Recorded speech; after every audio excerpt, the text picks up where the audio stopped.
I knew I was walking one with God just by the illumination of my spirit and how it projected to other people, how it drew people in. And I'm not talking just men.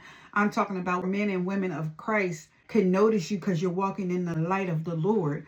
I got so many compliments of that translucent light that I didn't even know how to receive that compliment at one point in the beginning, because it was like, what light? You know what I mean? Like I feel this glory every day.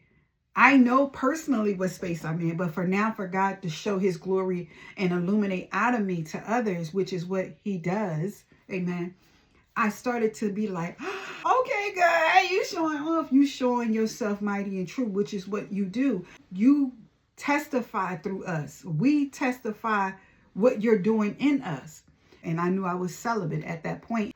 And so I had no desire to rush God's process. I had no desire to put an expiration date, nor did anybody ask me to, because it wasn't none of their business. Because if you have not been or is not seeking that same relationship at that time in your life, that is something that only you and God can work with and talk about. But abstaining, fasting, and celibacy have a great measure of favor attached if you replace it with something and challenge yourself to go even higher. You take your hands out of it and you take your controlling nature out of it and allow God to have his way in your life and move and shift some things around. Guess what?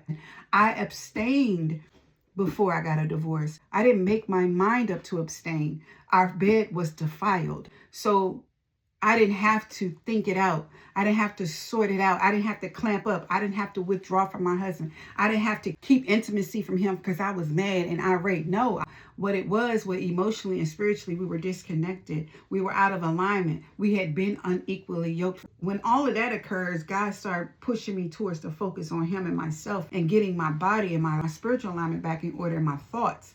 So I had looked up and I was abstinence in my marriage, and that was a problem for me. Amen. Have faith. And it takes a lot sometimes. And I pray that if this is your walk like it is mine right now, wherever you're at in your season, I'm praying that God strengthens you, that he strips the desires of your heart and gives you the desires that he has for you. And it's not that you're missing out. It's a spiritual maturity, yes, that you have to be in, but you have to know what was robbed and stolen and taken from you by the thief in the night, the person that you aligned yourself with, who was working for the devil. Once you get tired of people taking off your plate that are unworthy, unappreciative, manipulative, narcissistic, whatever you want to say, that don't believe in reciprocity. Once you get tired of being tired of making your poor choices and overpouring and being in a drought space, once you get tired, celibacy and abstinence is nothing. It's a walk in the park. All right. God's love and God's peace to you all.